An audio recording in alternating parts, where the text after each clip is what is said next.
Please let me extend a very warm welcome to I understand, 153rd webinar of the series that we have been running for last almost 5 years. And I think before we proceed, I should tell you a little more because if I would very much like more people to know about what we're doing and why we're doing this. This series we started during the pandemic. And you won't believe me, but when I started, an idea was that we will do 3 webinars. The technology was new, idea was new. We were not sure in terms of how will it go. But as we went along, I think it picked up momentum and there was a very good response. And therefore we continued and today we reached 153rd webinar. And as a matter of fact, each webinar is more or less 2 hours, and therefore we have something like 300 hours of recording of urban experts, from all over the world. Something like 600 urban experts who have spoken on this platform, and we're very happy that we have this with this knowledge material. Preeti ji is helping us, to kind of find a way to convert this into some kind of knowledge products. We have had some success in doing one book, a second book, which is based on 7 webinars called City Economies in the Global South. It's growth, inclusion, and sustainability is being published by Routledge sometime in October. And we are hoping to prepare for another 2 books pretty soon. So it's been very interesting, great amount of learning. This particular series that we are running on urban Odisha, and today is the 4th part. I'm just one person responsible for it, and that's Preeti ji. If she was not there to help, she was not there to get this organized, there's no way we would have done it. With no idea. And we were not only kind of taking up Odisha state with which we are not very familiar, we were taking up cities. And therefore it really meant knowing people who know the cities very well as well. And because she knows the place, she was able to help find them. And today we have this remarkable panel of 4 panelists who would tell us. I'm personally very interested in hearing about Koraput, and I like the title of this webinar. It's called Urban Planning Rooted in Culture, Ecology, and Inclusion. Urban planning, I think, we talked about rooted in land use planning, urban planning. We talk about using in economic planning. We talk about infrastructure planning. But rooted in culture, ecology, and inclusion is something interests us very much. We're very grateful to all of you, and I would take time to thank all of you at the end of the session for being here. And with this small little introduction, which is the smallest introduction in last 153 webinars, I hand over Preeti ji to kind of conduct this webinar.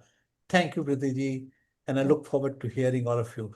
Please go ahead. Thank you. Yeah, thank you, Kirtiji, for your kind and warm words every time. Just before you stepped in, with some of the panelists, we were just trying to understand that why Koraput, because the moment you start talking about Koraput, the general sense of perception is about tribals, it's about culture, but it's not about urban. So why did we ever decide to take up a city in terms of our understanding of urban? So the intention was like Odisha's aspirational around Odisha's urban vision and how that thinking in the last 1 year has paved path for several cities to take up much infra-led development, kind of people-centric orientations happening. And we know for sure the way some of these cities are developing, they are becoming big, small, there is every possibility that one day Koraput will also start experiencing some of the influences of this. And for the records, Koraput is less than 16% urbanized. So, largely on records, it's supposedly to be a rural habitation, but it's also kind of seen a lot of, let's say, cultural diversities. It's also seen ecologically very rooted and culturally many healthy. So, what we are trying to understand in this, that what is the current scenario of Koraput altogether, and how are we trying to make a difference in terms of our own thinking and plans and aspirations for the place.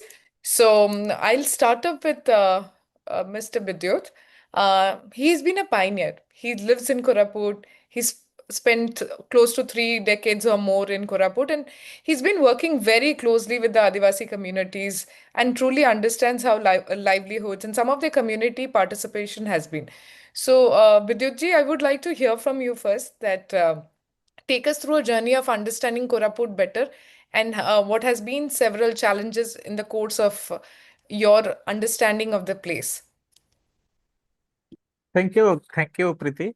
Uh, my when I landed up in Koraput, I mean, 32 years back. So it was so beautiful.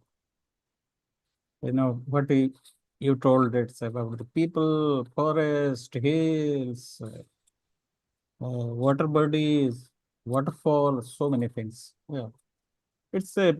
I mean, when we are talking about the urbanization, it is not a Koraput is not a empty space waiting for a planner to plan something. It's a living landscape. Yeah. There are 35 tribal groups. In Odisha, there are 62 tribal groups, and out of it, 35 tribal groups are in Koraput district itself. They have a very rich cultural heritage.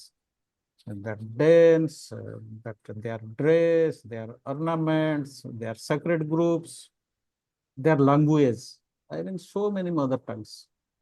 And the ecology. There are two, heritage site declared recently. Gupteshwar and Devmali is, I'm going to be soon.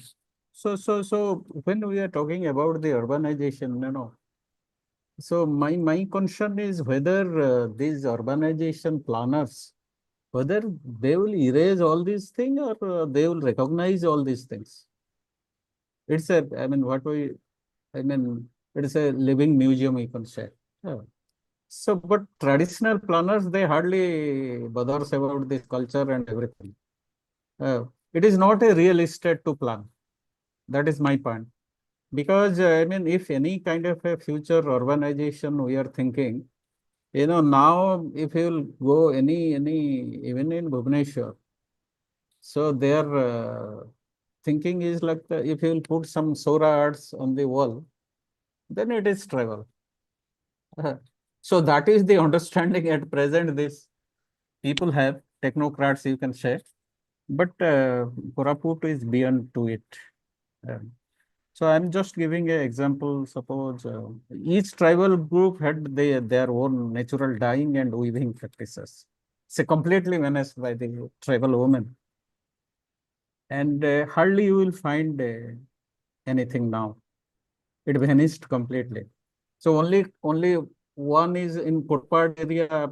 Everybody is talking about Koraput, but there were 35 types of people have their own traditional drawing practices, weaving practices, everything. So whether this will be a part of this whole urbanization process, and how people, whether people will be just a beneficiary or they will be part of the planning process. We don't have a museum. We have a very small museum in Koraput that also private initiative museum. And museum is not a kind of a building. That is why I'm talking about it's a living community museum. Agriculture, millet. There are 16 varieties of millet. There are, it was said that this paddy was first discovered in this Jaipur tract. So there are 1,000 land races on paddy. So whether all these rich cultural practices will be part of this urbanization or not, so most of the time it is missing. At present also, if you look into, I mean, there are two, three urban places. One is Jaipur, one is Koraput, these two big, then this Hull, then this Damanjodi. If you'll go to these colonies, either Sunabeda or the Damanjodi colonies, hardly you will find any kind of it's a typical urban structure. Yeah. And each tribal group had their own housing pattern. And now we are talking about, no, it's a luxury of staying in a earthen house. Yeah. But they have their own. You will not find in this existing colonies built in Hall or at Damanjodi or in Koraput, inside the Koraput, any traces of tribal culture or practices or anything. Tribal heart, but people are coming to the tribal heart. Vegetables, agriculture, there's so many things. And forest, NTFP, there are 100 kinds of NTFP.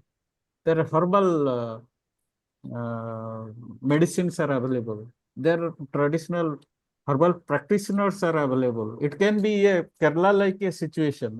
People are going to Kerala for this kind of a thing now. They can come to Koraput also.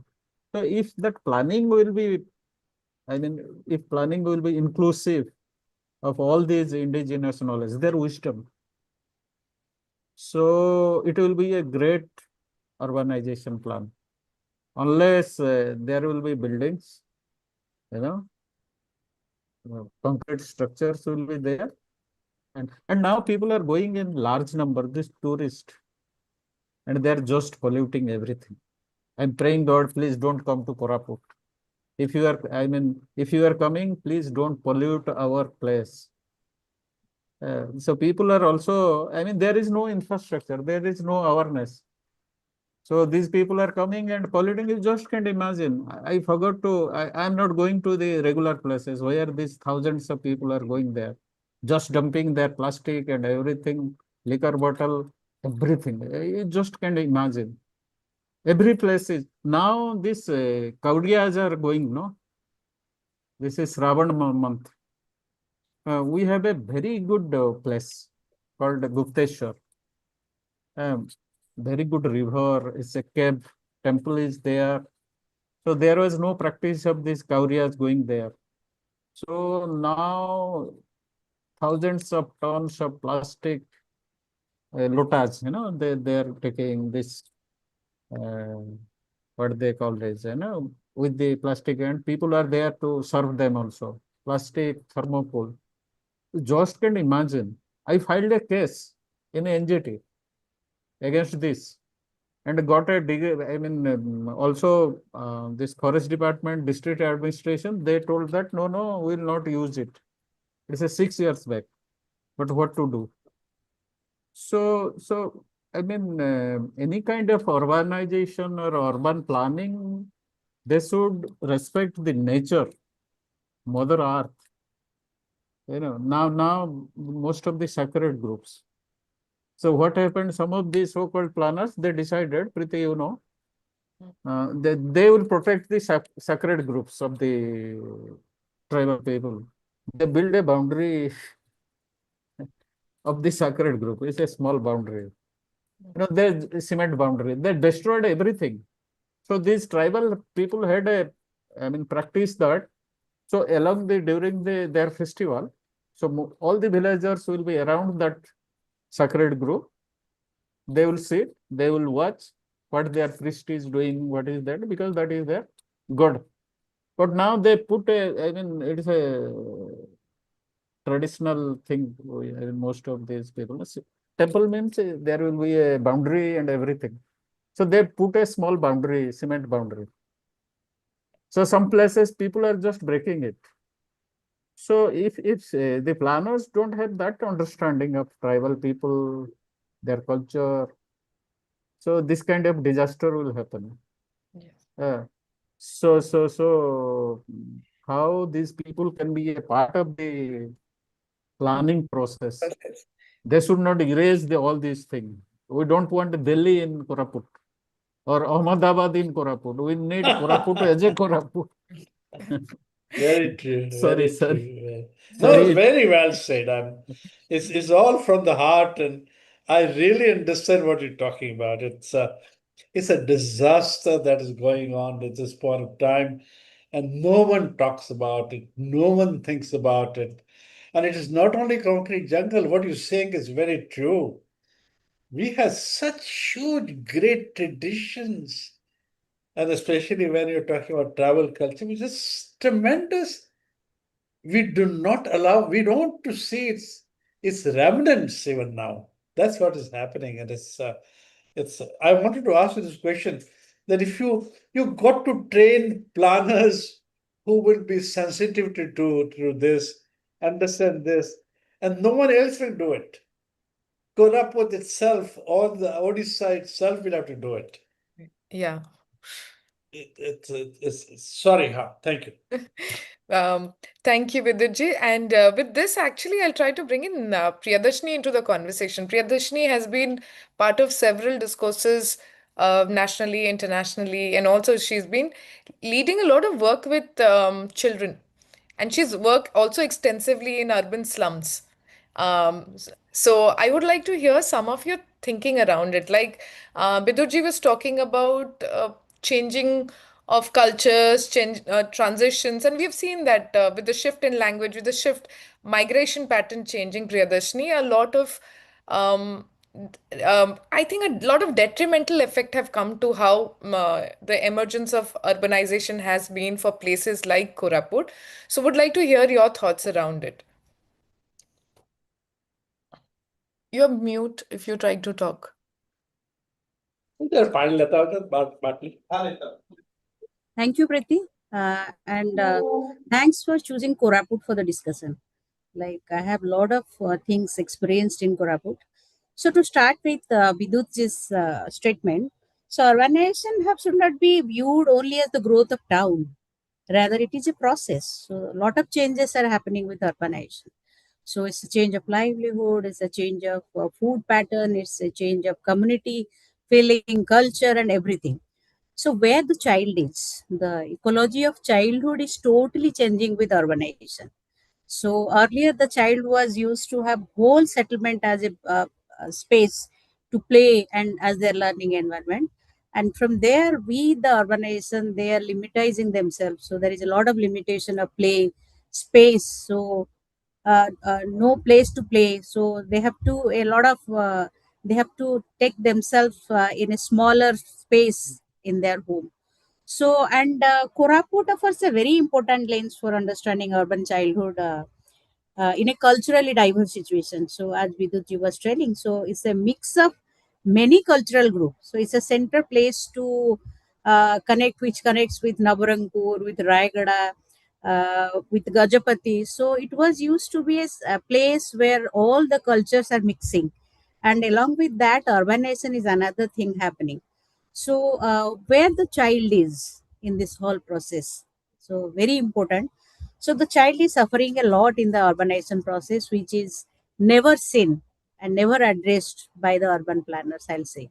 So, only with telling child-friendly cities, smart cities, where child have a space to play, so child is equally treated in the whole process. I don't think so. So, child is nowhere, and by creating a park it is not going to solve the issue. So I'll tell that I was there in Koraput 25 years before. So not as a visitor, you can say from program perspective, but just to observe the child and their learning, how it is happening. So if you go to rural Koraput and you will see the children in urban Koraput, you will find a lot of difference. Confused children, so without a cultural identity, with a lot of language issue, so which is like disturbing their learning process. So what happens to care the care that is provided through health system, through WCD system, through AWC, that becomes a challenge. So care follows the settlement, not the child. So there is the issue. So and I don't think urban planners are thinking so. And this is the least concern aspect. That's what I was telling Preeti. So take the inputs from this webinar and do something. So otherwise, it will be of no use. So a lot of people will tell a lot of things, but urban planners will do their things on their own and without seeing the whole thing from ECD lens.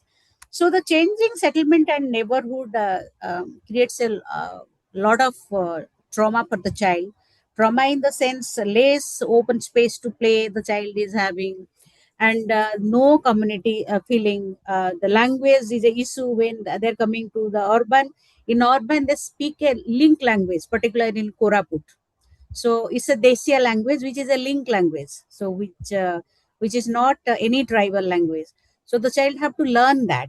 So that is one thing. So language is a bigger issue, and reduced opportunities are there to play, to learn, to mix, and no space for traditional thinking, for traditional gathering and traditional observations, less open space to play, and a lot of exposure to construction pollution, which was not there earlier.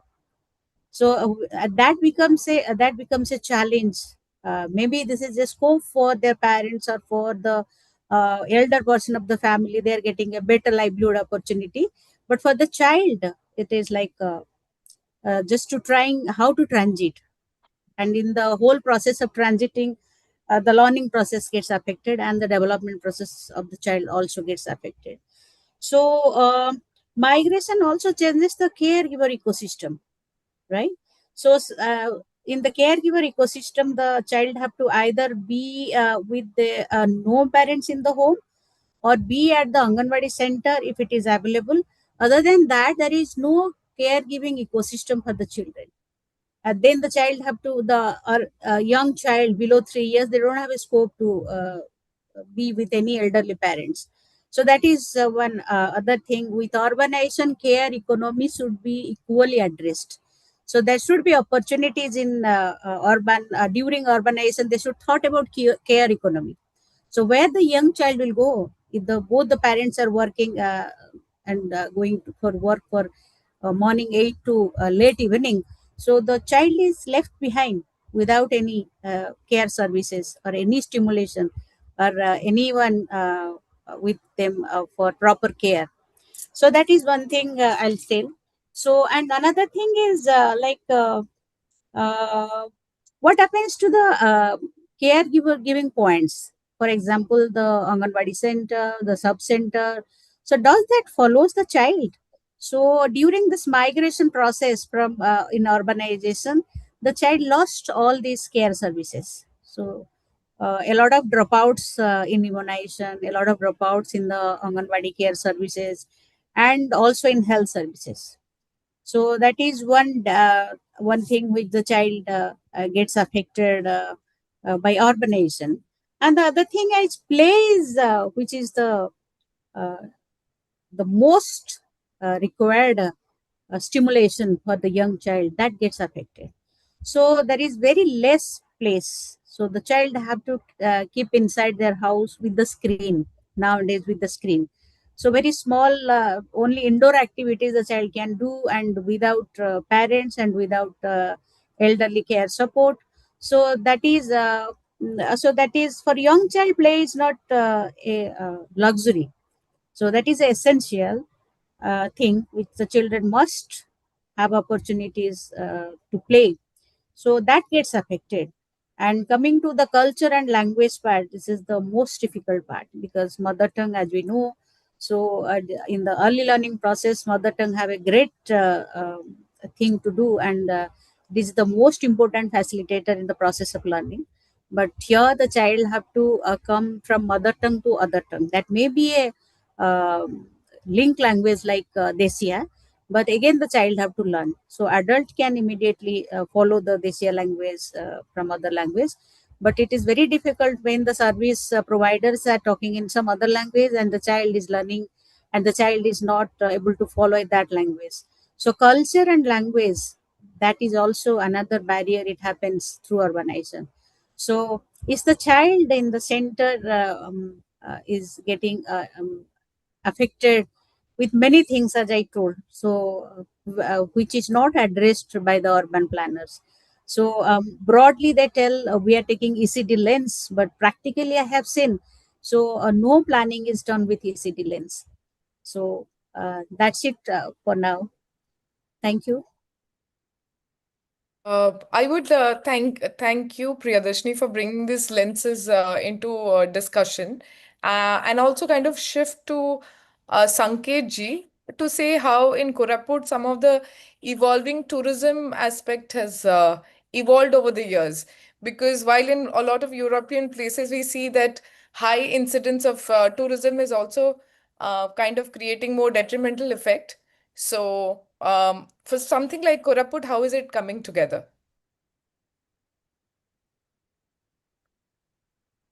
Namaste, hello. Am I audible? Hello. Yes, yes. So, thanks for this platform where I'm getting to speak. But what I think is Koraput needs rigorous action regarding the tourism thing, because, like Bidyut has said, that there is a lot of littering, and plastic waste is now a major problem. uh, for me, like, my father bought a property that was, he bought it like 30 years back, and we have been cultivating coffee, black pepper, along with other spices. And people are right now, they think Koraput as a decoration where they want to go, they want to take photos, and they want to, spend time, drink, and enjoy. But I think Koraput is much more in a higher position than that. They need People need to understand that not everything has to be urbanized. And maybe that's the problem with, like, I won't say it's a problem, I don't like blaming people, but there has to be strict action regarding the plastic. Like Shillong and all those northeast places, the plastic waste has to be, they have to be accountable regarding how much plastic you're getting into Koraput, and very responsibly it has to go back to the places where we can decompose them. So all these places, like Vidusa said, I have been like very, very closely moving around Koraput, and we are filming, and we're taking feedback from people where the grasslands are damaged by people, where they get their SUVs into the grassland and they are like drifting and doing things that is not supposed to happen, and that is damaging the grazeland of the kettles that I brought up in the lands of Koraput. So it's one of the biggest problem is plastic that has to be addressed as soon as possible. In Like, I have seen that shift of footfall to Koraput since last 3 to 4 years, and right now it's a very big problem regarding the plastic. And the second thing I would like to say is the culture, the tradition is fading out because of urbanization. People are not equipped with knowledge, but again they are equipped with modernity, the urbanization, where they get to, they are flexing out, they are showing up things that are modern, but they are not very much grateful for the tradition and culture. Everything is fading out. Like, I visited a Bonda tribe very recently, and there are very less people who are into wearing that traditional thing. But when it comes to, when a foreigner or a guy from outside from Koraput, they come and they pull out a camera and take starting photos. They go to their houses and they get dressed up with that tradition, and they ask for maybe 500 for each photos. So these are something happening, these are some things that I would like to address regarding Koraput. And other than that, the pollution, the AQI is reducing, the pollution is like, it's improving, like increasing. I think the modernization, there has to be certain things that has to be left, left out from that society.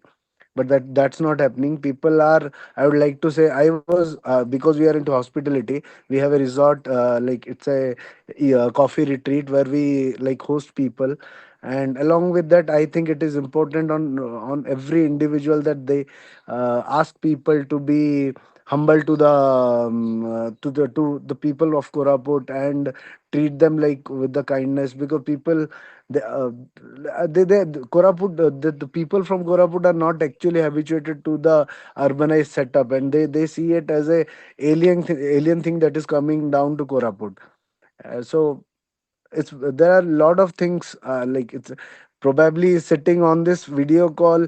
I would really like to say that if this meeting happened in some village in Koraput, maybe we'd get to know a lot of things regarding what is actually happening. Landslides, the roads are getting better, but again the urbanization has ruined up a lot of things in Koraput. And I must say Koraput has potential regarding coffee and a lot of like millets. Like we know that millets, Koraput is a hub of millets. There are, I think, as per my knowledge, there are 16 type of millets that are grown nearby my place. Along with that, there is a huge potential of agriculture, and the tradition is so rich that is fading out. There is organic weaving here. There are people who are good at terracotta. They know how to work sustainably, and they know that how to use that nature that is not breaking up things. Thank you. Thank you from my side. Maybe I don't know I'm clear enough No, or not, thank you, but Sanket ji, for bringing in some of these nuances because, like we heard Bidyut ji bringing in the aspect of how culture has to be more rooted in the planning process. And Priyadarshini was trying to bring the shift in the narrative with regard to how children and their culture are impacted with some of these nuances of migration patterns or with the aspects of language shifting. And a lot of our viewers actually join from different parts of the country and also outside the country. So for them, the reason why some of the panelists have been very focused in terms of bringing in cultural lens, ecological lens, and also some of the environmental aspect has been because you have to be in Koraput to understand Koraput, and not just Koraput. There are several places in within the country like that where our indigenous populations have their own set of wisdom and they've grown up generationally in that place. There is a certain sense of lived intelligence to that place. But with the shift in terms of thinking that we need to develop into something better, and there is no definition to that betterment, but there is a curiosity in terms of that better. We see that a lot of these nuances gets hidden in the process. So till now, we are trying to kind of harp on some of these nuances. And thanks to Sanket for bringing up the aspect of food, because our next panelist, Anshuman, he's been working intensively on farmer livelihoods in Koraput. And what we would like to hear from you is about how some of the food economies have evolved or maybe been challenged by urbanization in the place. Anshuman? Hi, can you hear me? Yes, Anshuman, yeah. Yeah, thank you so much for putting me on the panel. I'm a little under the weather, so I might just be coughing a bit. Please forgive me for that. Just a small clarification. I mean, this is a very esteemed panel with like lots of experience in working in Koraput. My personal sort of experience, I am in Koraput coffee ecosystem for the last 5 years. There's a very different perspective that I have, and urbanization is something that I would like. I've sort of again like Sanket said, I have very strong feelings about whether we need urbanization for a place like Koraput. To be very honest, just taking a couple of steps back because the theme is on urbanization. One of the things that I've been trying to figure out is, do we have a definition of what we are looking at in terms of urbanization? Because if there is such a definition, are we looking at it in terms of economic lens? Are we just saying that more and more people shifting from living in the traditional style of housing into maybe like having pakka houses, or are we looking at urbanization in terms of density, in terms of the level of income that people have? I mean, there are different parameters in which we understand urbanization. The way I'm looking at urbanization happening in, let's say, Bhubaneswar, let's say urbanization playing out in Bombay, they're all happening, but in very, I mean, the context is different and the approach is different. Now, for me, in terms of how I looked at Koraput ecosystem, one of the things why we talk about coffee and the potential of agri is largely because, like, I look at myself as a city dweller. The reason why I go to Koraput is because there is a nostalgia attached to to a place which has not become a concrete jungle. Uh, Now, the idea is, how do we ensure that a place like Koraput does not necessarily turn into another city in Odisha? We don't necessarily need that to happen. Now, if we look at it purely in terms of an economic lens, and there I bring in agri because we are an agro-based economy, and Koraput is and continues to be an agro-based economy. There are obviously these broader approaches towards shifting it from an agro-based economy to maybe a tourism-based economy or a services-based economy. But agri will continue to be the backbone of the economic activity. Now, that is also relevant because the way these the villages are organized, there is a lot of agri-based approach towards how they're structured, how families function, how that entire market system functions, for instance, how the heart system functions. Now, these are certain attributes which need to continue into whichever version of urbanization Koraput is essentially looking at. But purely the idea from an urbanization perspective should be to make sure that the same farmer is able to generate more money out of whatever land that he's cultivating. So let's say we try to help them move higher in the value chain. Let's say a farmer's producing paddy. Can we help them earn more by sort of helping them directly sell rice? Just giving you an example. For every crop that they produce, if we are able to help them out in terms of improving them and their position in the value chain, that's how you're putting more money into the hands of the people. So you have these concepts in agri system. You're talking about these farmer producer organizations, FPOs, FPCs, whatnot. Now those are the structures that need to be looked at a little more carefully. Perhaps look at it in such a way that we don't really define urbanization for them. If we are just able to put more money into hands of certain villages, they'll figure out how they want to sort of move their village infrastructure upwards, right? Like, we don't really need to enforce this idea that, okay, this is how a town is supposed to develop into a city or a city is supposed to develop into a metro. I've seen rural clusters in Koraput. They have a particular character. There is a particular way, like, with the different villages located around the district, there is a character that you can see throughout Koraput. And then I see urban centers or urbanizing centers like the town itself, but Simliguda, for instance. Simliguda has just come up, like, it's become, I would say, urban in a very short span of time. But then I don't, like, when I go to Simliguda, I don't feel like it's the Koraput version of Koraput that I want to go. So I run to maybe Sanket's farm because that's what I want to see in Koraput. I don't want to see Simliguda city with, all that traffic, with all these trucks loaded with all these let's say, like these shops just clustering the main road and all of that. Smaller little pathways taking me to nowhere, basically. Now that's a version of urbanization that I'm not really, like, I don't really see how that's going to really help anyone. So uh, just if I just, like, put all of that together, what I'm trying to essentially say is urbanization means differently at different places. The people define what urbanization should be for a particular region. It has to be contextual in terms of their culture, the traditions that they want to carry, the traditions that they don't want to carry. But all of that has to come into play. Uh, the other aspect also, what I've noticed is that, like, see, if I go to Koraput, even if I stay there for 30 years, I will not technically be. So if you're creating a urbanization story, there's going to be a immigration angle coming into play. And because these are hotbeds for Adivasis, and they're the true, they're the true, let's say, the people that the place belongs to, then there's always going to be this other angle of them versus us, right? Like, that's going to be there. Like, we can't enforce the idea of urbanization on them.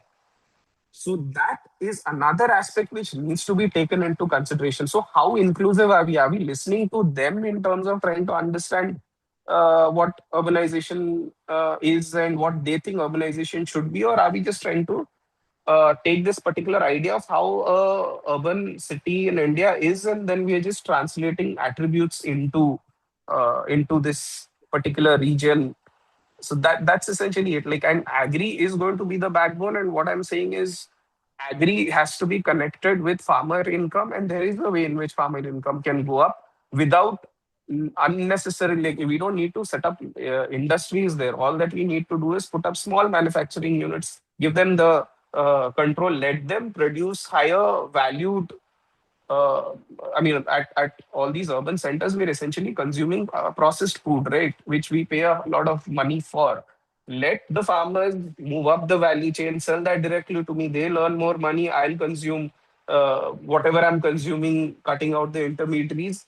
Let that money flow happen, and then let them decide how that urbanization story plays out. That's my perspective on Yeah. this. No, thank you, Anshuman. I think you brought in several key points into the conversation. One of them was about them versus us, and the definition of how does the economic play in a particular city. The rootedness of Koraput's agriculture, small scale manufacturing units can still make it and give the place an elevated form. It doesn't necessarily need to have an industry or a vertical housing, or let's say in terms of bigger infrastructure into place. But I'll try to pick up on your point of inclusiveness, and I'll try to bring in a little more understanding into that. So I'll take this conversation for Priyadarsini and say that while we are discussing so much about urban childhood, how do you think a culturally responsive childhood can be built in such spaces? Because while we are talking about play, we are talking about indigenous cohorts. Everything that they do is different than the normal or the traditional model. So, Priyadarshini, my question to you is about building in more culturally responsive childhood and development in places like Koraput and beyond. Because some of these learning can also help us sharpen our understanding about how places can develop. Yeah. Yes, so that is a big challenge in a place like Koraput, because as I told, they have a lot of indigenous practices in terms of play, and they have in their own cultural context of learning. So a lot of learning happens in the community. So all these things need to be taken care through urbanization. So in urbanization, we should not look only to the infrastructure development, the road, the water, sanitation, and all thing.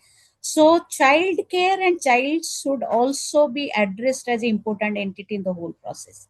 So here the services should follow the child.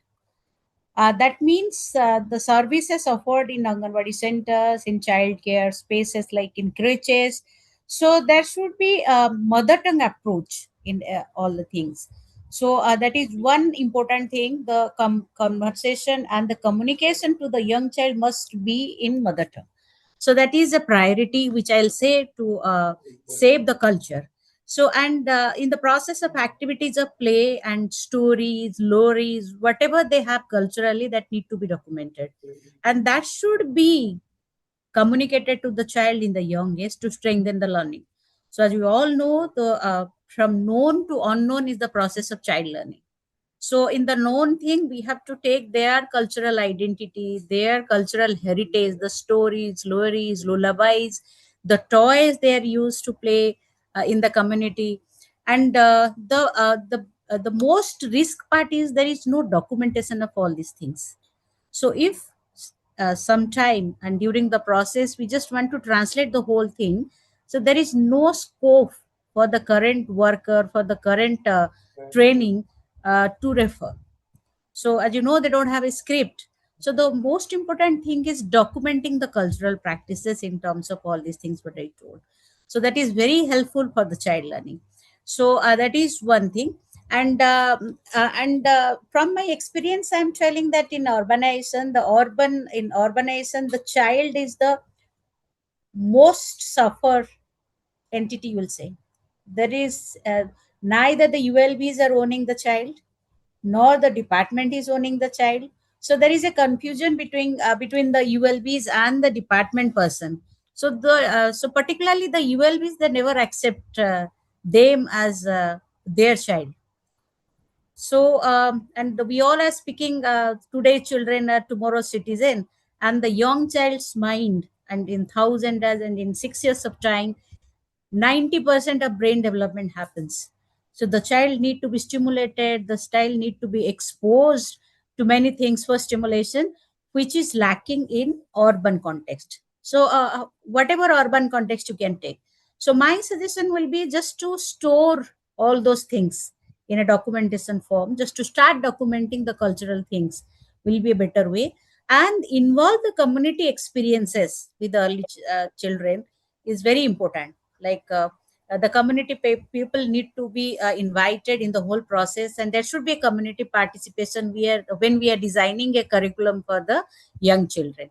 So there can be start with. Seriously, I have just a quick question to this. While you talk so beautifully about Koraput and how some of this wisdom can be taken, I also want to hear a little bit about your experience working in the Northeast, because those are also some of these evolving cities, and that is also where a lot of our indigenous groups exist.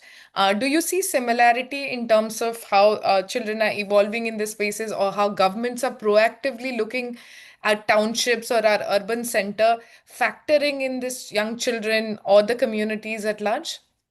Yes, so definitely I love to place here my Northeast experience. But typically I'm telling about Meghalaya, which is again a tribal dominated state. But their government have started all these things. So the traditional nutritional practices, because they have a study, so how the culture is evolving. So now they want to preserve their culture in terms of play, in terms of learning, in terms of food practices, and all those things. And now there was a very typical study where I come to know that the height of the children are gradually decreasing in Meghalaya. So, and the interesting thing is that this is because of the faulty complementary feeding practices, introduction of more and more packaged food, and not following the cultural food and nutrition component is gradually hampering. That's why, because of loss of protein and all those things, the height of the child is gradually decreasing. So very interesting. So now the Meghalaya government is very much taking into the traditional things, into action things. So they are documenting, many organizations are involved there for documenting all those cultural practices. And but not in a blank approach. So they have done an assessment. So for the child and women particularly, so how the cultural things not being followed is creating a lot of hazards. So now they are using community groups as a major stakeholder in the whole process. So they have created community groups, and they are involving the community groups in taking whatever decision they are taking for agriculture, let's say for agriculture, for building, for infrastructure, for child development curriculum and everything. So community is a major stakeholder now, and they have started documenting the things. And I can see that in Shillong, you will see particularly the creches they are having.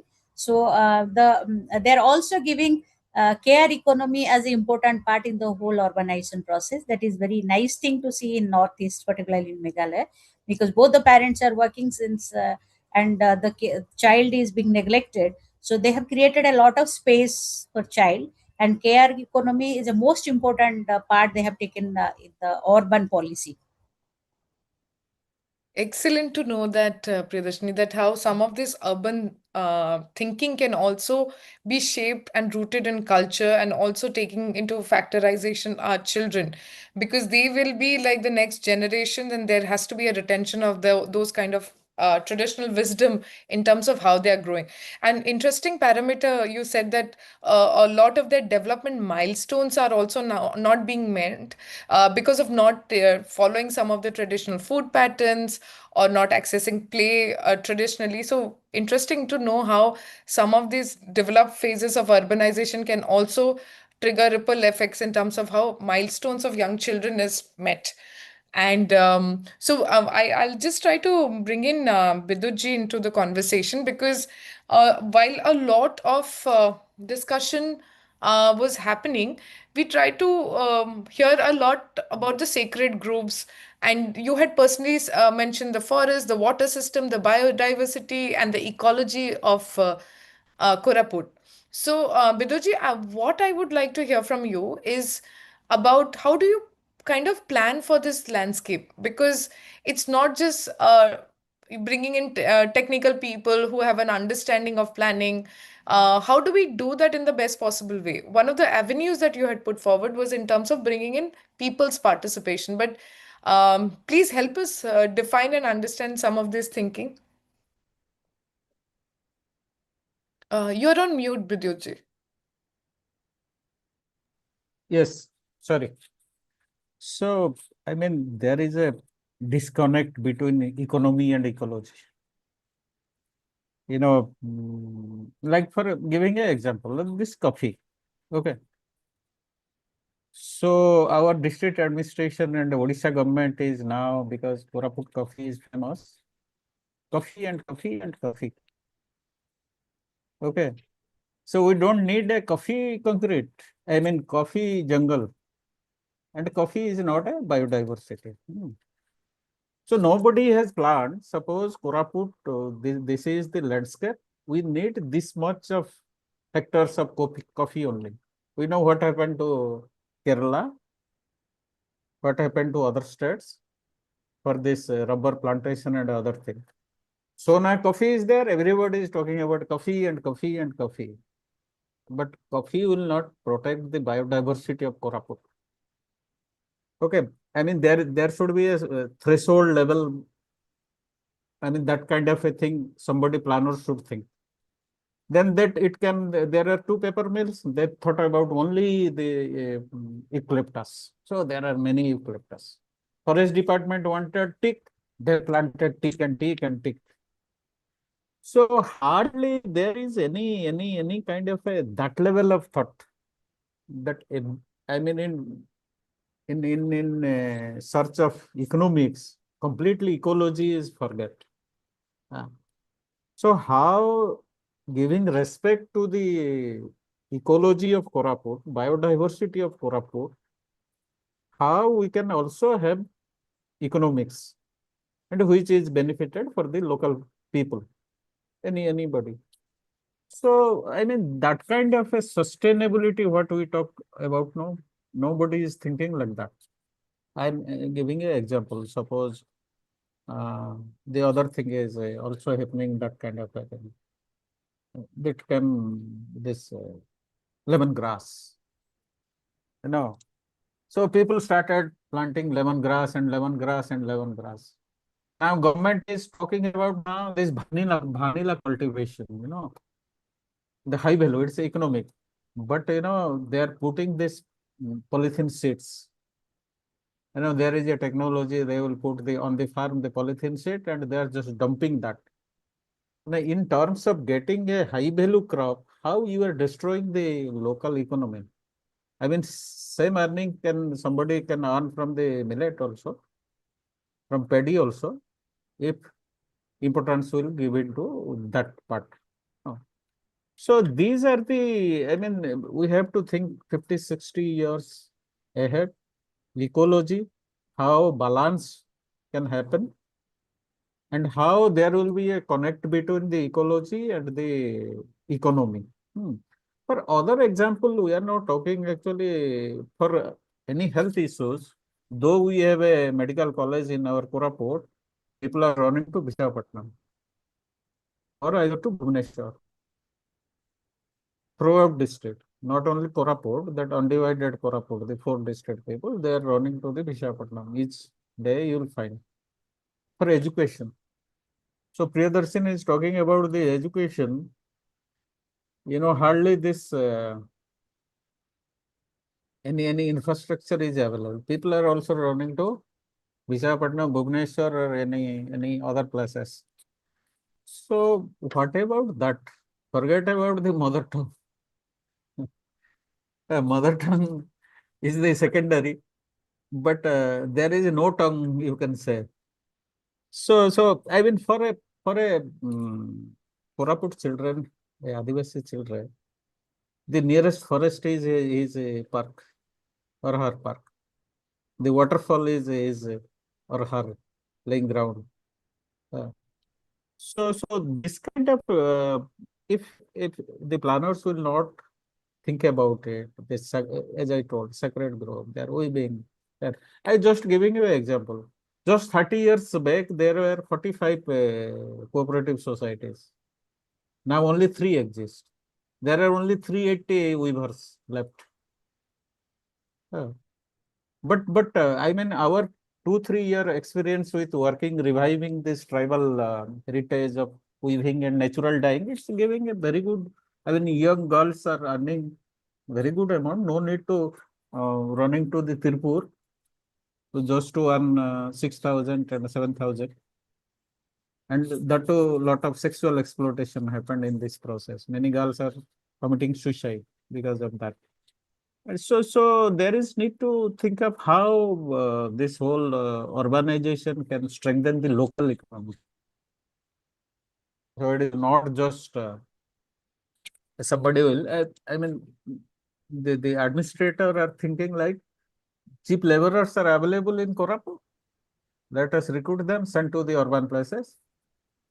So in Koraput, AIDS is also issue in Koraput. Now somebody, other thing is that there are many vices associated with the tourism also. Just 3 days back in Similiguda, so some students are caught, I mean some young students are caught with this high value drug injections. Uh, so I mean nobody is I mean that kind of a plan should happen so that local how local people will be benefited by this whole tourism boom. And how, I mean, hardly there are many these so-called skill development schemes are there. No, it is not skill development to send a tribal girl to a big hotel, rather to train them as a guide, mountaineering.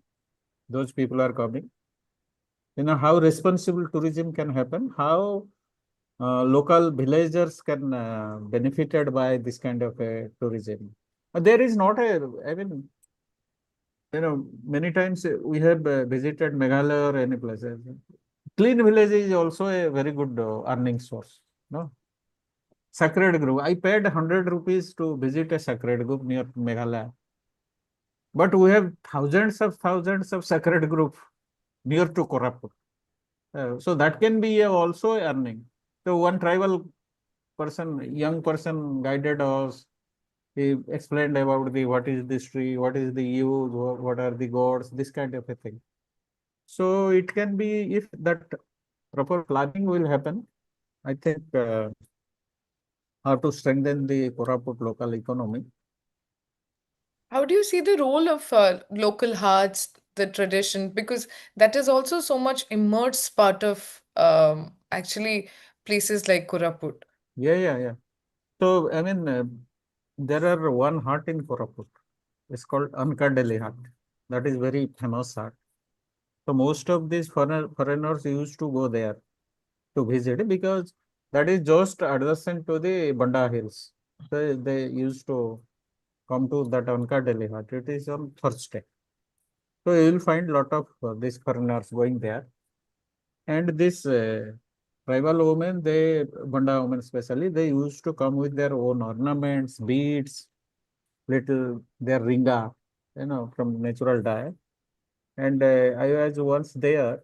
One foreigner asked that Banda lady, how much the price? So that Banda lady told, 500, 500. I mean, and that foreigner also gave that 500 to her. Yeah. So this Banda ringa is their cloth with the natural dye and the natural fiber also. It was there. Their beads, their ornaments, everything. So if a Banda woman can speak English, yeah, so they need to earn that. But there is no regulation. If you will go to Koraput, you will not find a single place where you will get, suppose, a interpretation center. What is the Koraput culture? What are the ornaments? what are the cultural thing? What are the dance? So dance mean everybody knows that Dhemsa is the only dance, but Dhemsa is not the only dance. You know, Gadwa has a different version, Durwas have a different version. There are many types of Dhemsas are also there. So there is not a single cultural village you will find. Suppose some people will go and they will understand the whole tribal culture, their values, their wisdom, their agriculture. So there is need to build this kind of a cultural center. It's not a cultural center, not a big building like Nita Ambani Cultural Center. We need a गांव का जो है ना this गांव there are gram sabhas, traditional counseling system, traditional justice system they have. You know, most of the urban places, women and children are the most vulnerable, unsafe. But in a tribal village, any village, especially tribal village I have seen, these two women and the children are most protected. My wife always said that if I am going to a village, she can spend 3-5 days in that village, even to an unknown village. But she feels very unsafe in any kind of if she will go to Delhi, Mumbai, Ahmedabad, or any place. Even to Bhubaneswar is now very unsafe now for children and women. So how we can protect these two groups, their education, their health, their safety. So these are the challenges, and our hope the planners will take. I mean, Koraput should remember as in how fast the urban growth happened. We don't need a fast growth, but whether these people are part of that process or not. Yes. Beautifully kind of brought in Bidyut with a lot of emotion. And I think that emotion flows naturally when you be a part of a place and you become the place altogether. So I can see it in how you were bringing in the art, the culture. And it's interesting because I'll try to bring in Sanket here and kind of ask him that since he's been part of the tourism sector, let's say, and he's kind of representing that on the panel today. Can tourism be one of the avenues in terms of strengthening some of these local food, craft, farming, without commodifying the culture? Let's say, how much of the shift can we plausibly imagine? Sanket, if you're talking, you're mute. Yes, hello. Am I audible? Hi. Yeah. So I would first like to negate some things regarding this because, like, I might be a little shellfish growing coffee, and I want Koraput to have, that expansion regarding coffee. I understand that there are certain limitations to everything that is happening, but as I was brought up in Koraput, and I get it that there has to be that responsibility in people. But what I want to say is, coffee is not just the only crop that we are growing here. So along with that, coffee is not damaging the ecology, and coffee, if we are growing coffee, we have jackfruit, we have mangoes, we have other spices. But yes, there should not be any limitation to coffee. But Koraput has like a lot of things that are grown here, the vegetables, and the millets, and everything. The fertility of the soil is up to the excellence. But there has to be manufacturing units regarding ginger, coffee, floriculture, spices, that I have noted, because we are not doing a biased I'm not giving a biased opinion on just one crop. And other than that, we have there has to be toilets.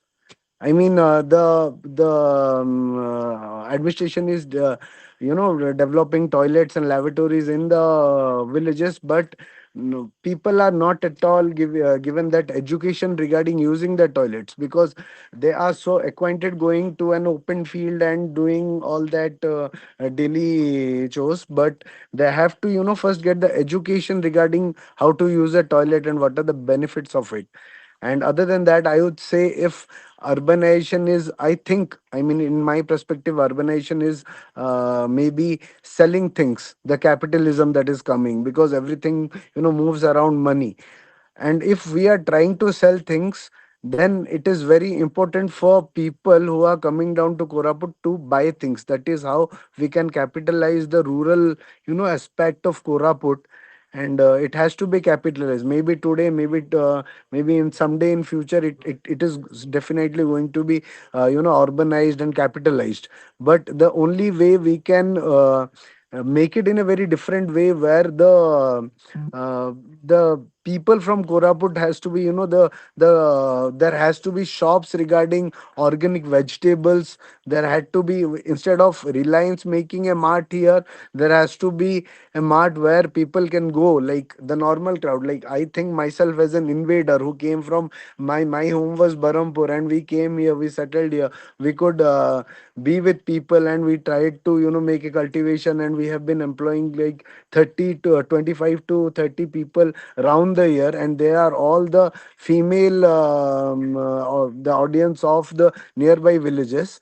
So yes, definitely there has to be education that comes up front regarding the development of Koraput. And the education doesn't mean we will have to learn cos theta and sin theta, but we have to learn more about the culture and tradition, so that they can at least get something out of what they are doing, instead of migrating to people or migrating to occupation that are not, they don't belong to that occupation, kind of thing. So they have to, get to know that what culture, and they can, if they can sell that tradition, if their culture by their own hands, definitely it's a win-win for the place and for the people and for the audience coming down to Koraput. And other than that, I would like to say that there has to be brandization of, we need to brandize rural products. Like Bidu sir said, that it is not just coffee, but there are versatile, maybe 100 or 150 of things that is grown in Koraput.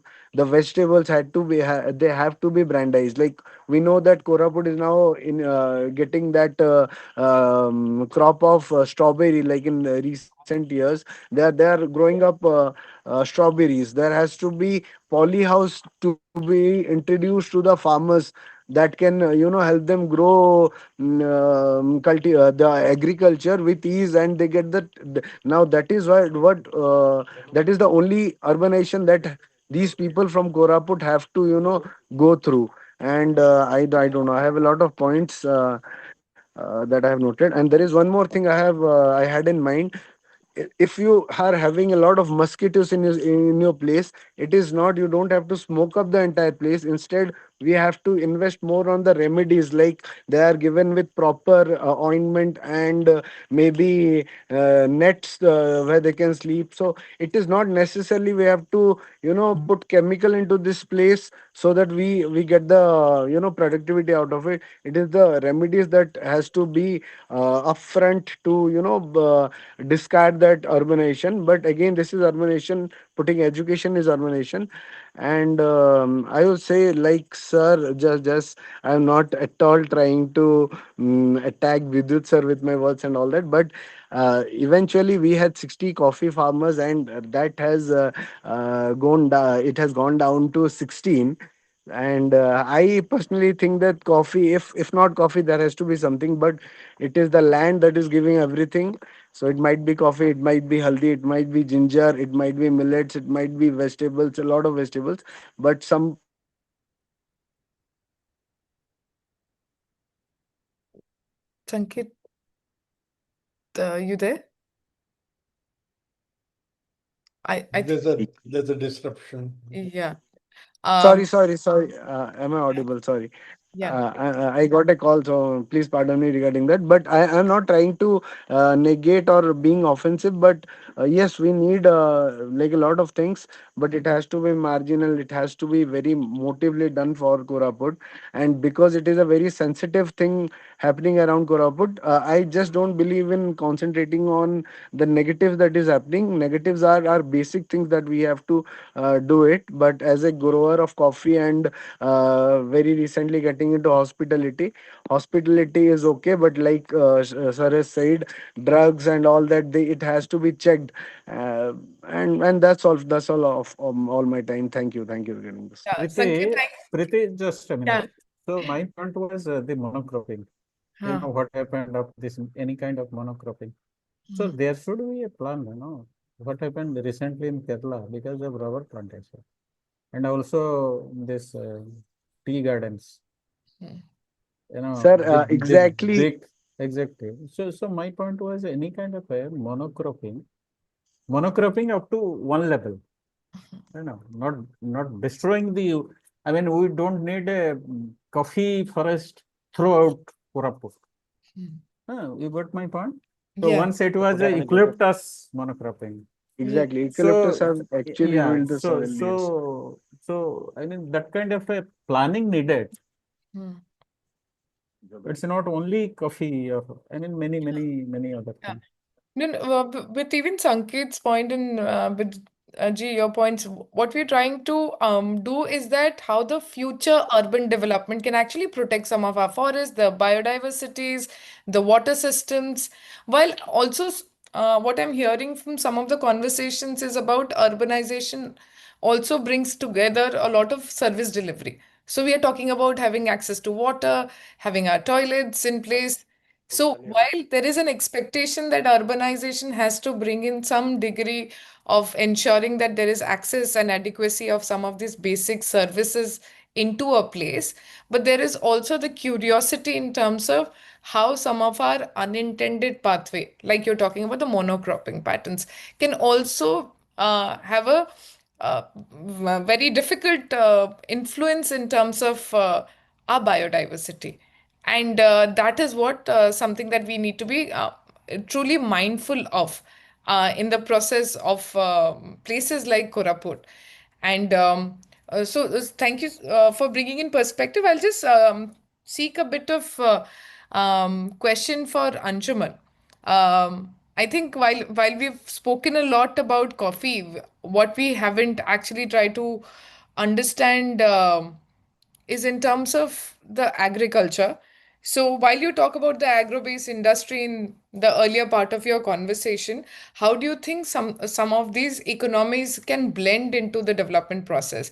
Because at an urban development site, let's see the ULBs responsible for this phasal procedural development, they don't factor in agriculture to be a dominant kind of economic activity. So we have miniature departmental segregation in which they are all viewed. And so, if the same is done for a place like Koraput, it may not be the rightful way of kind of looking at that.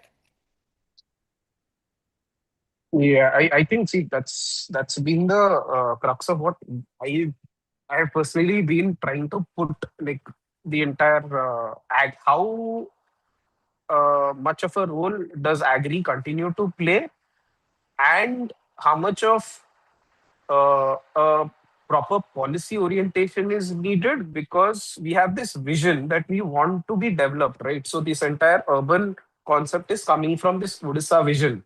There's a Viksit Odisha for Viksit Bharat documentation where they've put down 2036 goals and 2047 goals, right? And everything else is flowing from there. So they have different targets set for industrialization, they have different targets set for manufacturing, but the underlying principle is we need less agri, right? We want more manufacturing, we want more service based economy, we want more urban centers to come into play, right?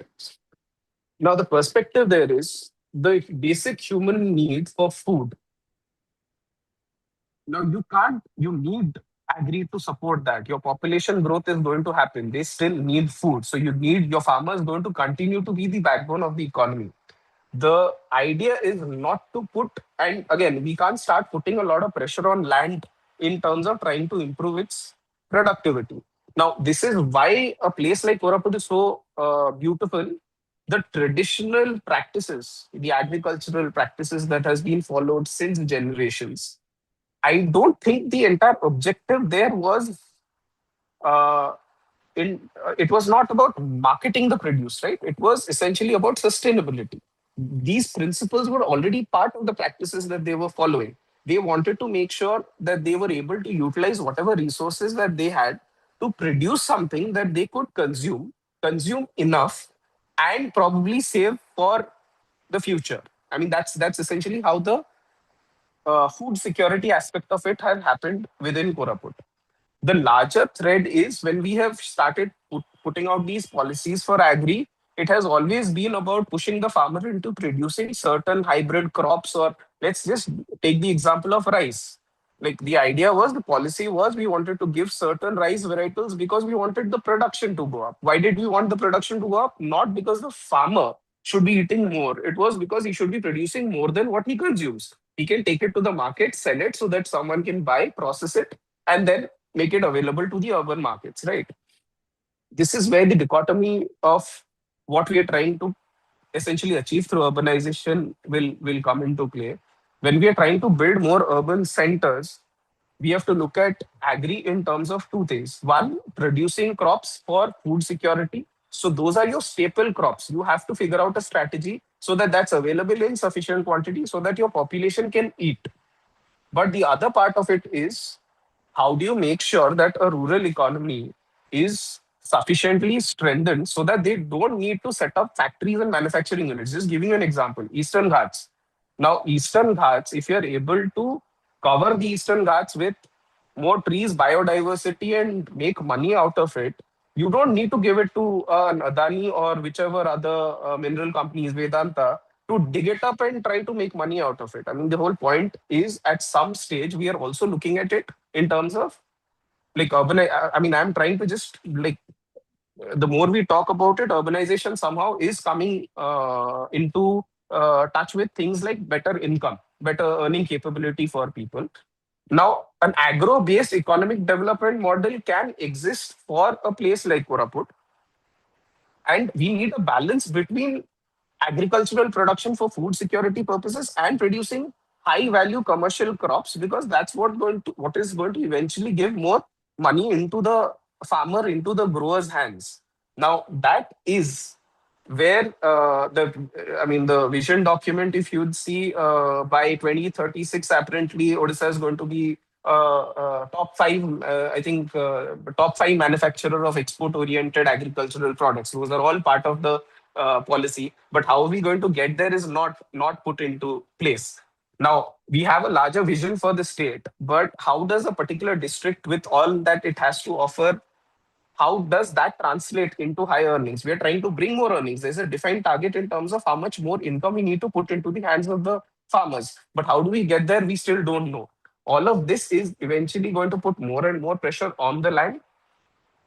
The balance of like millet production, for instance, we know that the farmers are producing millets. The entire millet mission was not about pushing more and more farmers to produce millets. It was about making sure that that surplus millet that was being produced was sufficiently translating into urban consumption. That is something that was very important for millet mission as well. Now, last couple of years, I've seen this Mokka mission come into play. They're pushing a lot of maize that is being produced. Now, that's the thing. With Bidyut sir also mentioned, the entire idea now is the government policy is push, push, push, produce, produce, produce, produce. But the approach should be, okay, how much? What should be the basket? Should rice and paddy have this much percentage? Because this is what the demand is, and this is what a sustainable land use would essentially look like. How much of the land available in Koraput can be diverted towards high valued crops? If so, why? Again, like a very good question that sir mentioned. And this is something I also fundamentally ask, like, why coffee? Like, there are so many other things that you can do. Just because it has worked doesn't mean coffee. If you do the calculation per acre, possibly coffee is not even giving that much. Like, if we bring it down to the bare basics. So the question is there a way in which that policy is being guided? I'm not entirely sure, because we have these broader goals, we have these lofty ideas that we want to achieve, but how do we get there taking into consideration the current realities, I've not seen any of that sort of match. So in terms of agri, like Koraput, you go, there is agriculture. I mean, more and more lands outside of Bhubaneswar are getting like converted into buildings. People are selling it off. The advantage of Koraput is still there is restriction. You can't buy tribal lands, right? So there will still be a land bank which is theirs. So how do we go about making sure that suddenly a policy doesn't come that tribal can sell to a general? I mean, something of that nature, as simple as that.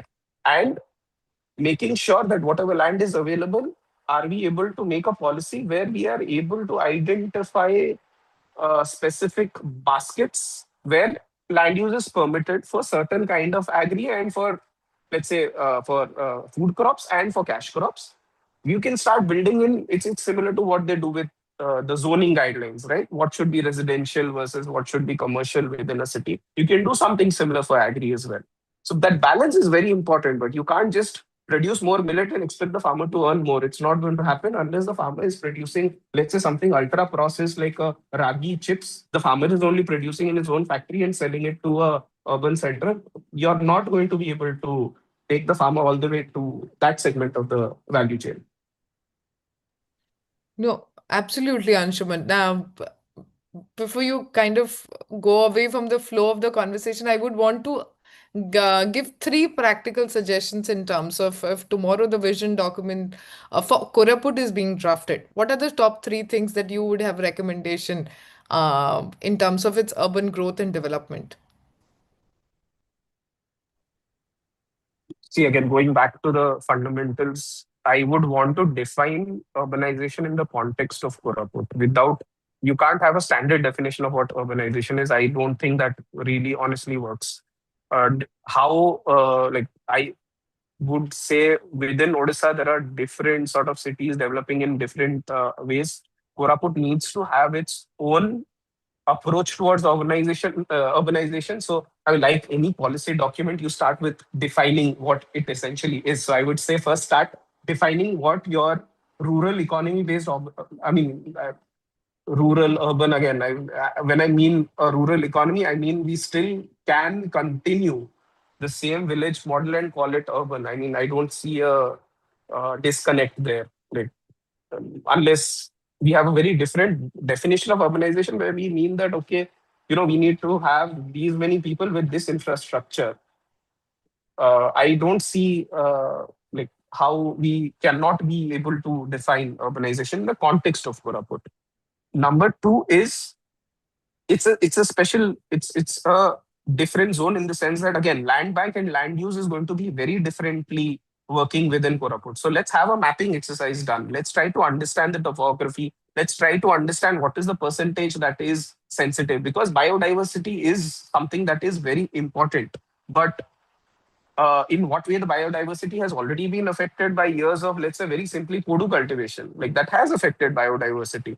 There have been certain, like, there are also these practices of, like, urbanization is definitely resulting in less and less animals, let's say wild animals being there, right?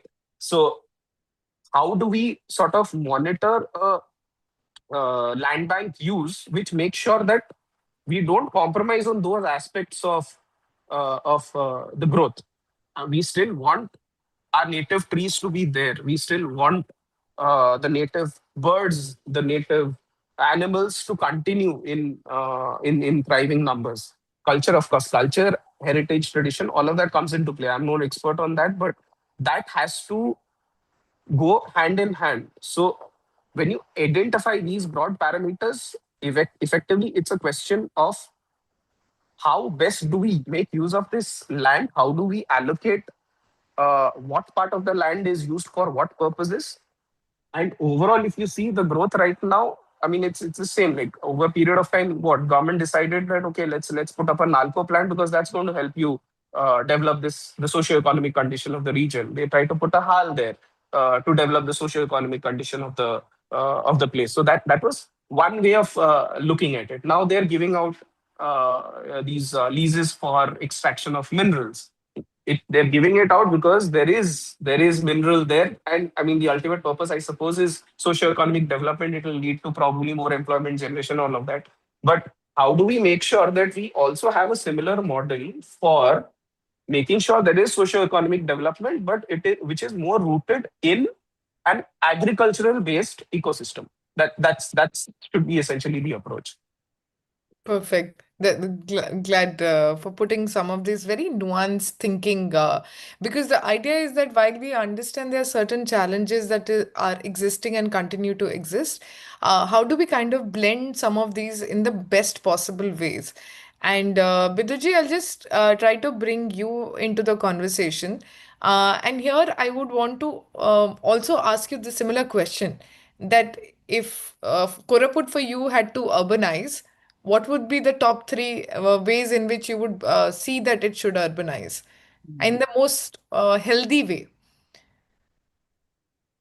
So let me, Anshuman, correct Anshuman.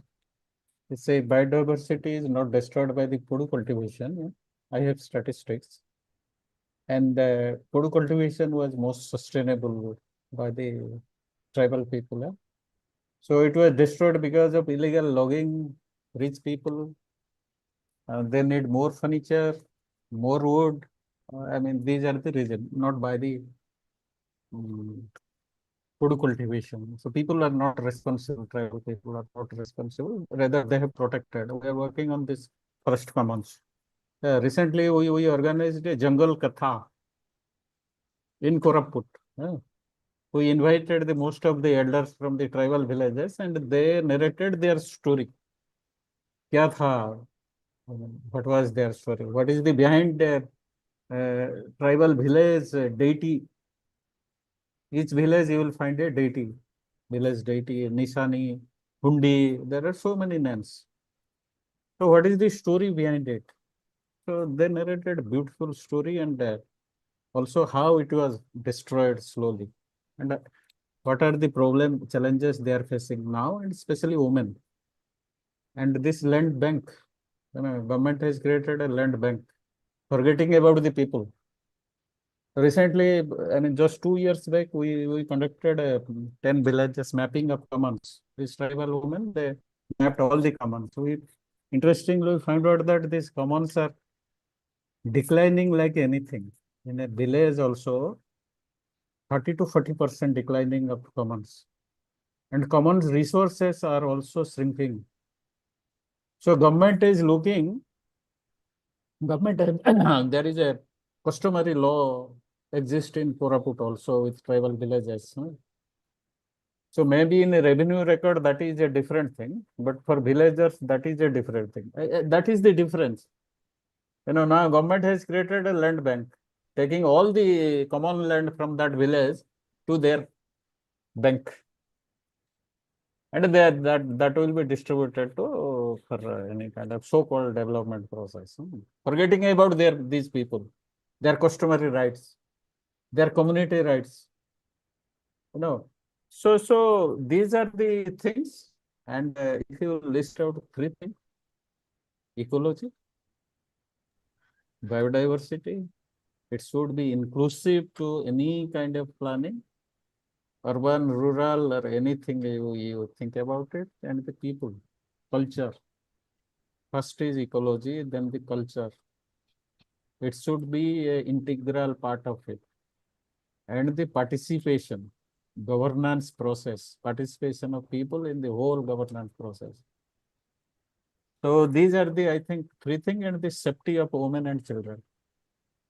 That should be the, in any kind of urban places, these 2 groups are already, I have highlighted. These 2 groups are highly vulnerable.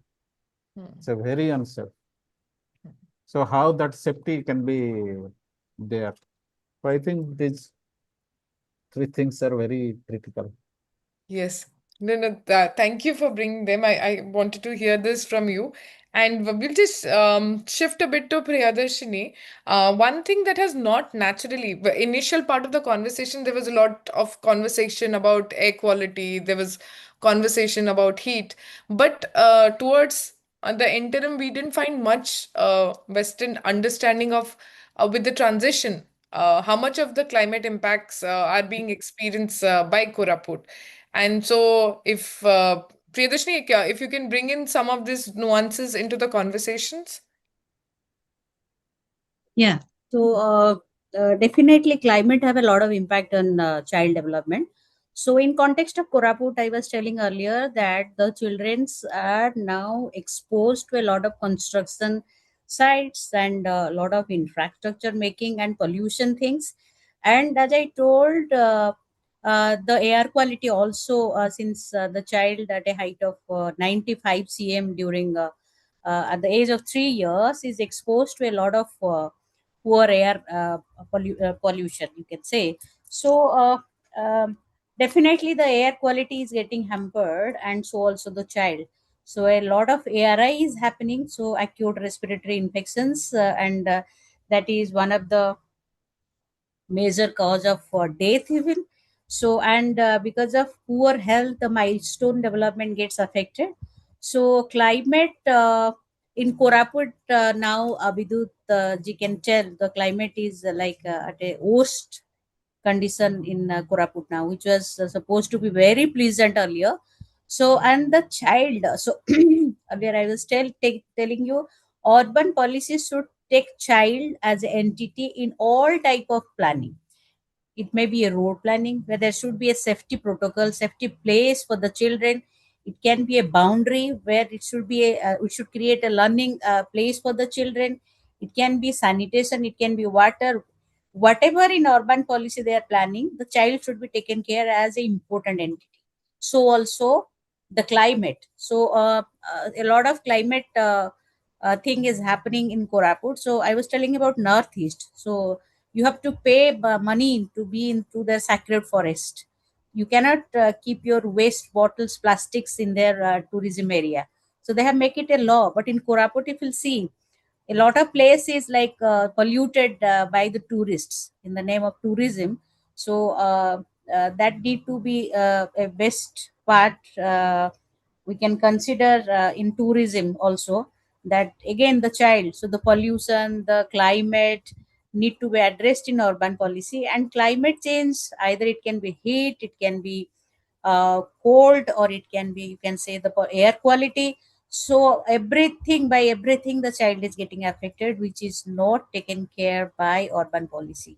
So I was telling you, ULB should be equally responsible along with the government departments, the uh, to to have a attention for the children, to ensure them a better space to grow, and to ensure their holistic development from all aspects.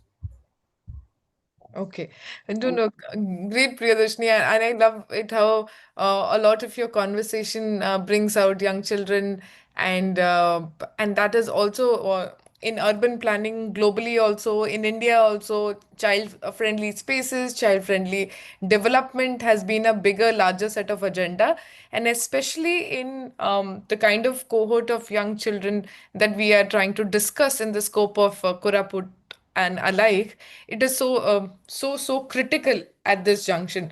Sanket, if I can't see you on the screen, but Sanket, I also wanted to hear from you on the climate side of it, because you were one of the first few who kind of brought in a lot of.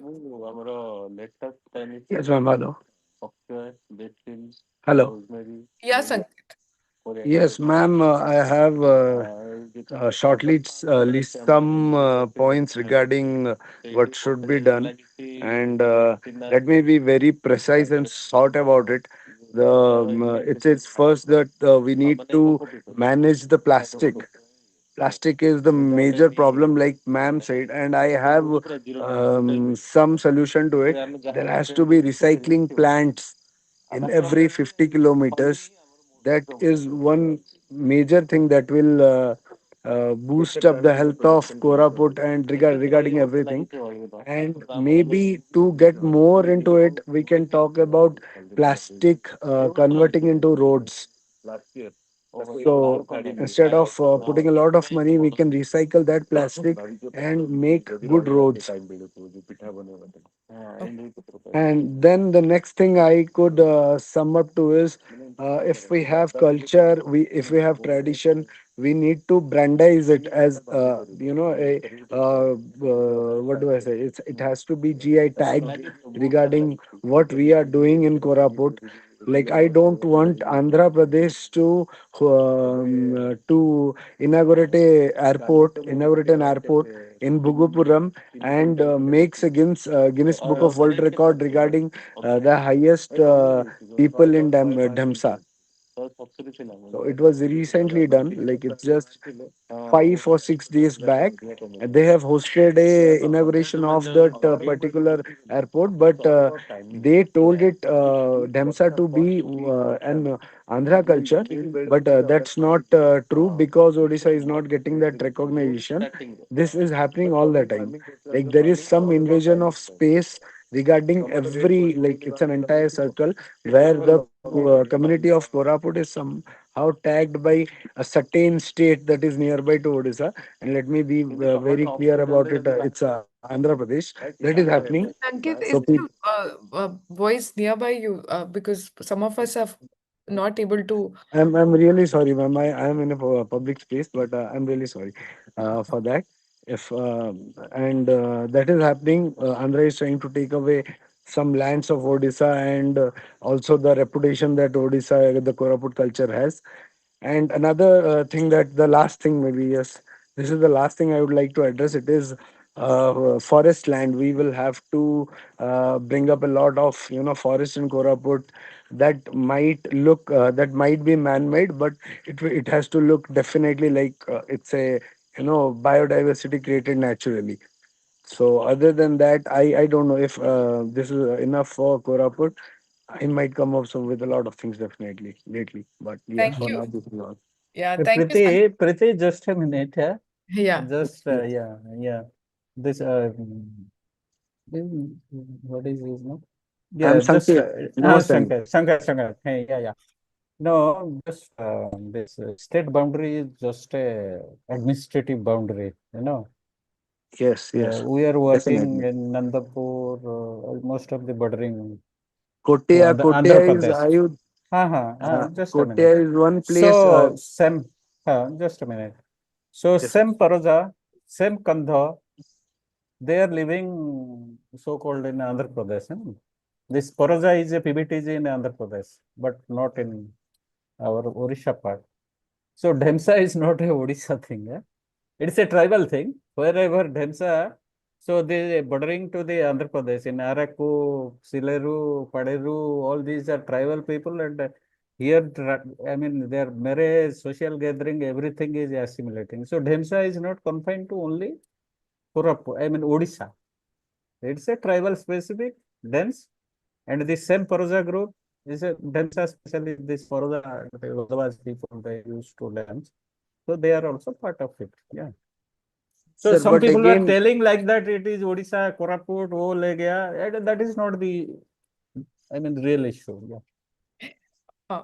Uh, yeah, thank you, all the panelists. I think it has been a very extensive conversations, and there has been a lot of back and forth in terms of trying to see where we are able to kind of stitch together our own understanding of the place and how we want to really move ahead on it. Before I go to the questions that, and one of the few webinars where I saw that a lot of conversation also happened on the bylines, because on the chat window there were so many people while the conversation was happening, they put down their perspective around if at all there is a need of urbanization, should it be defined better, and in terms of better definition of urbanization, do you mean better education, health services, and maybe kind of bettering economic status?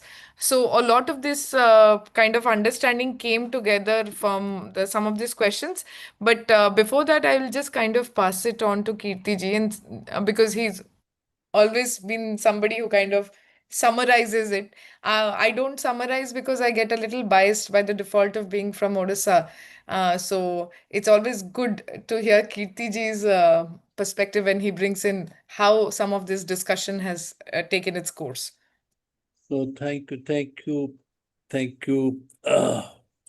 Preeti ji.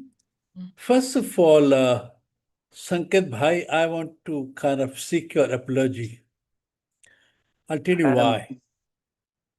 I'm 84 years old and have not drank 8 cups of coffee in last 84 years. And I'm just asking myself question when I'm listening to you, why I don't drink coffee. So when I come to your coffee-based hospitality estate, please allow me to enter and let me kind of learn how to kind of enjoy coffee. So this is the one part. Now, what is remarkable about this, and I've been thinking about this. As a matter of fact, I've been listening less and thinking more. This has been very unusual webinar. Let me tell you why it's very unusual webinar, because I don't think in 152 webinars I've heard a word called agriculture. We are so divided in our understanding of what urbanization is, and there is such silos existing that no one looks at this. And I think just to hear someone saying, and I think that was Anshuman ji saying that I think we've got to put income in the pockets of the farmers. And this coming on a webinar on urbanization and cities, I'm exceedingly very happy. There's another point which I wanted to make, Preeti, for you, and I think this is a thought, if you could take it further. And that comes to me because I'm a great admirer of Prashant Kishore. I've been following him for last few years that he's been essentially walking in Bihar. And when he walked a couple of years ago, some 3,000, 4,000 kilometers and covered some 3,000 villages, one of the things he did was this, that every single village he went to, they set up a village development project, a village development plan for each one. As a matter of fact, I'm very surprised he lost where he lost. But this is what he did. I'm beginning to suggest to you, Preeti ji, that we should examine possibility whether we could take Koraput as an example, as a case study, and try and develop a urbanization policy which is based not on the conventional urbanization, but the rooted urbanization, the rooted economy, the rooted agriculture, the rooted culture, all that. And because it's one thing to kind of continuously kind of run down the fact that we are so insensitive, we are doing so poorly, we are not. One thing is to really kind of set an example that it could be done. And from what I've heard, of all the 4 people that I've heard, I realized that there might be a possibility. Even if you're not, like as a part of, I don't even know whether it could be part of your Odisha Vision Document 47. But urbanization, which is different, urbanization which looks at different kind of economy, urbanization which puts premium on people, on children and women, and all that we heard, because that is not the kind of urbanization we talk about at all. We talk about infrastructure, we talk about governance, we talk about investment, we talk about, I think, all and pollution. So please keep this in mind, Preeti ji. I'll be very happy if this particular webinar converts into something bigger with the participation of people. So that's my second thing. And my third thing is this: I very much wanted to thank this wonderful group of people. And I'm so delighted that I'm sitting here listening to you, because their voices are so different. They're talking a very different language. There's a different kind of sensitivity, and there is a different kind of concern and worries. So thank you very much, Bidyut Saab. Many, many thanks that you came and spoke Thank you, Anshuman Bhai. I think, I thought you were very passionate and you made your points very beautifully. Sanket Bhai, you're very young and I think you deserve to be, I think, in a hospitality business. But I think I like the things that you were saying. And Priyadarsini ji, I think, as a matter of fact, you made the point on children so effectively that even if you kind of rationally examine it, it may not look very correct, but it's so correctly positioned and it's so correct in terms of that we are not looking at our children. We are not looking at the children in the context of our development. We are not looking at our children in the context of our cities and our villages and our housing and our schools and our education. So thank you very much, all of you. And of course, Preeti ji, thank you very much. I never understood that, this particular fourth session on the cities of Odisha, on Koraput will be so different than what you had. You obviously understood that, it would be very different. I had not. So thank you very much. And of course, I must thank my colleague, Jesna, who makes everything possible, looks so easy and cherishable. So thank you very much. I have not adequate words to thank you. You've given me lots of thought, and let me see what we can do with it. Because my major concern has been all along that we have 638,000 villages, we have 9,000 cities, and we're looking at 9,000 cities as if 638,000 villages don't exist. The 1,000 million people don't exist. That they have the capacity to contribute to economic growth. They have the capacity to contribute. If you're talking about $30 trillion economy in 1947, why are we not bringing them in? Why are we not talking about them? So I'm very delighted that this particular webinar happened and we focus on Koraput. Thank you very much. Yeah, thank you so much. Thank And you. before I close, I'll also want to thank Disha and Bhumaji, who have also pillars behind putting this webinar together. So thank you so much for being there.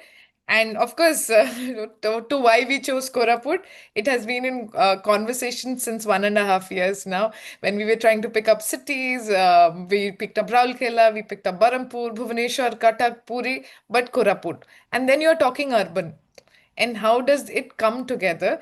And I think with today's webinar, it has come out in the most beautiful way, and it has also opened doors to what Kirti ji you proposed in terms of looking at the standardized definition of how our urban systems are being designed, by literally removing a chunk of people out of it and retrofitting them into another nomenclature altogether. From a village nomenclature, we are literally driving them into more like urbanites.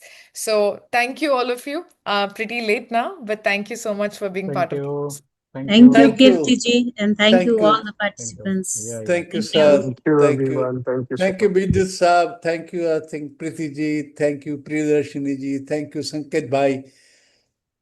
Thank you, everyone. Thank you. Thanks a Very lot. much. Thank you. Thank Thank you. you, Thank you. sir. Thank you. Thank you. Thanks a lot. Thank you.